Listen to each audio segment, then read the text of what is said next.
All right, what's going on, everyone? So first things first, what I'm gonna do is take you guys through my first training session in Hong Kong. And then for the rest of the video, I'm gonna show some of the highlights from the rest of our trip. So this was week 5, day 6 in my push-pull legs program, plus a few minor modifications, which I'll get to later.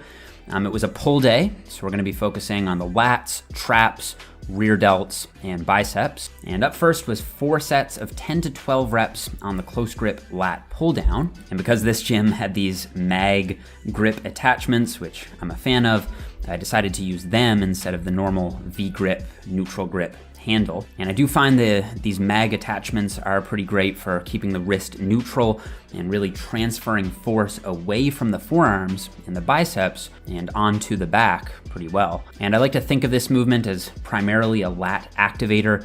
So I'm focusing on driving my elbows down as my lats perform shoulder extension. And I would say out of the 2 pull workouts in this program, this second session here is the more lat and more sort of hypertrophy focused of the 2. So we're kicking it off with a more lat specific vertical pull here first. Now from my experience, you want about a 30-degree lean back. You'll want to pull all the way down to your chest, and you want to keep your chest nice and tall throughout the full range of motion. So up next is an interesting type of superset between 2 different cueing techniques on the seated cable row. And this is what I'm calling the crazy Hong Kong training technique for this workout, since this is the first time I've ever shown this on the channel. So what we're doing here is for the first 10 reps, we're gonna keep the elbows out and focus on scapular retraction, so driving the elbows out and back. And this is gonna hit more of the mid traps and rhomboids as well as the lats. And then we're gonna take a short 5-second or so pause and then switch the cueing to make it more lat focused. So on the next 10 reps, we're gonna be keeping the elbows tucked in while driving the elbows down and back instead of out and back. So there's a total of 20 reps per set, but in practice, these should feel almost like 2 totally different exercises if you're doing them right. And as you can see, I'm wearing my belt here because for whatever reason, my lower back was just feeling pretty wrecked throughout this entire trip. I'm not sure if it was all the walking or the long plane rides, but either way, it just wasn't worth it for me to risk any lumbar flexion here. So I just slapped the belt on for most exercises. Up next was another lat-focused movement. And if you've seen my pull day science applied video, then you know that I like to use the longest handles that I can find here. I like to lean forward at the bottom and then extend upright at the top to get the largest range of motion for the lats possible. Now up next is a snatch grip barbell shrug. And I'm doing these on the Smith machine just so I can stagger my stance a little bit, which I find takes some pressure off my lower back. And I'm also going pretty light here, just focusing on doing higher reps and having a strong squeeze at the top, since again, the heavy weight here isn't really worth the risk while I'm on the road and my back is hurting a bit anyway. Then we're moving on to rear delts. So we've got a cable reverse fly up next. And here I like to set up the cables high and really lean back and focus on sweeping the weight out laterally to make sure the traps aren't taking over by squeezing back too much. And this sort of ensures that the rear delts are in fact firing and responsible for performing the movement. And to round out the workout, we did some direct bicep work. So we're doing the Bayesian cable curl, where you face away from the cable to get a bit more stretch at the bottom. And then we're moving on to a heavy hammer curl to really finish off the biceps and get some more of the forearms involved as well. And that was a wrap for the workout. So after that, I went back to the Airbnb and I had a PE Science vegan protein shake. In my experience, Hong Kong food isn't really the highest in protein, at least a lot of the stuff I've been eating. So I have been relying on protein powder to get my daily intake up a bit. And this vegan protein does have a great flavor, and I find it to be a bit easier on the stomach than the milk protein blend at times, especially when I'm on the road. So if you're interested in that, I'll have my discount link for it in the description box below. Also, as it turns out, kiwis are actually pretty popular in Hong Kong, and this was the first time I'd ever seen freshly squeezed kiwi juice anywhere, and it was actually everywhere over here. So anyway, unsurprisingly, this stuff was absolutely delicious. After that, we headed to a small restaurant under the gym. It was called Nude Food, and they have an Impossible Burger there, which I've been wanting to try for a while. Apparently, it's supposed to be the best meat substitute burger out there, and I think it's made with a potato, wheat, and soy protein base. And I will say that it was pretty delicious. For me, the main difference was in texture. It definitely had a meaty taste, but I found it was a bit more crumbly than a real meat patty would be. But I'd say as far as vegan burgers go, I would say this is definitely the best one that I've tried. So from there, we took a 10-minute ferry across Victoria Harbor, and that took us from Hong Kong Island over to Kowloon. And the skyline and just the overall scenery on this part of the trip was absolutely stunning. Now, I don't think the camera is doing it justice here, but I do think that Hong Kong is the most photogenic city that I've ever been to. And over here in Kowloon, it kind of reminded me more of like a upscale New York City in a way, in the sense that it was insanely busy. And also I found that pretty much everyone was always decked out in this like really high-end designer clothing, especially footwear, which I thought was really reflected in the shopping malls there. I don't think I've ever seen as many designer brands in one shopping location. And this mall was absolutely enormous, and it was actually just one of many on this shopping strip in Kowloon.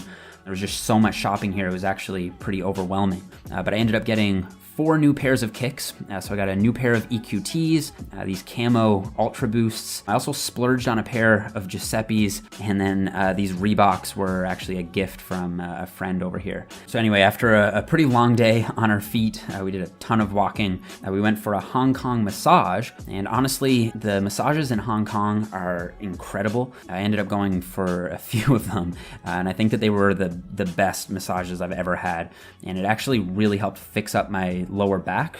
Towards the back end of the trip, I was feeling a whole lot better. So if you are ever in Hong Kong visiting, I definitely recommend checking out one of these massage clinics. And at the end of the night, this place looks even crazier because of all the neon lights and neon signs. And it kind of reminded me a little more of Vegas in that sense at night. I think these signs are pretty iconic when it just comes to general Hong Kong imagery. So definitely something worth seeing. So we ended up eating at a restaurant in the mall where we ordered a bunch of different food. My main order was a yakisoba noodle dish, which honestly wasn't that great. For me, the highlight of this meal were these baked barbecue pork buns.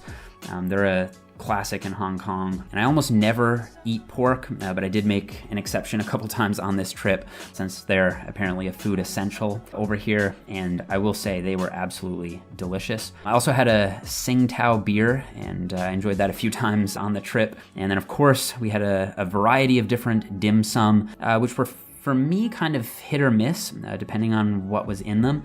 But overall, I would say they had a pretty unique and authentic taste, and definitely something worth trying. So actually going back on the ferry that same night was another highlight of this trip for me. I'm just seeing the light shows on the buildings from across the harbor. That was probably the most amazing skyline view I've ever seen. The buildings here are just incredible in real life, not only because they're extremely tall, but they're also really beautifully constructed.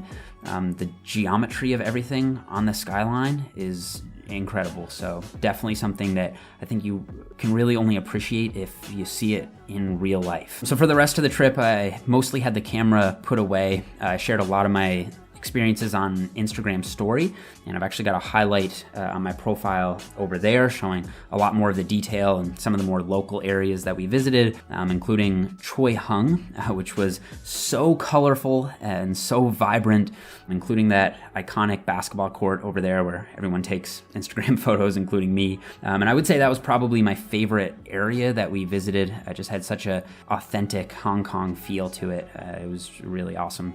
We also met up with a few new friends from social media over there, and they took us out for a real hardcore, authentic Hong Kong dinner, and you knew it was legit because there was no English translation on any of the menu items. So here what they do is they basically will put a bunch of different dishes on a rotating tray in the middle of the table, and you just kind of spin it around and pick from it what you want. And I would say the weirdest thing that I tried on this trip was jellyfish, which didn't taste bad, but it reminded me of what it would be like to eat a rubber band.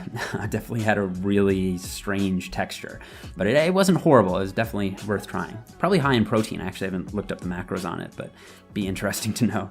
After that, we went for dessert, and we got some authentic egg bubble waffles that were cooked outside over a flame. And the original waffle was really good, but what was called a flat waffle with condensed milk, peanut butter, and sugar, I think really took the cake for me. It was probably the best thing that I had on the whole trip, to be honest. So if you're over in Hong Kong, you definitely have to try out the egg waffles and the flat waffles. So guys, that was a quick snapshot of our trip in a nutshell.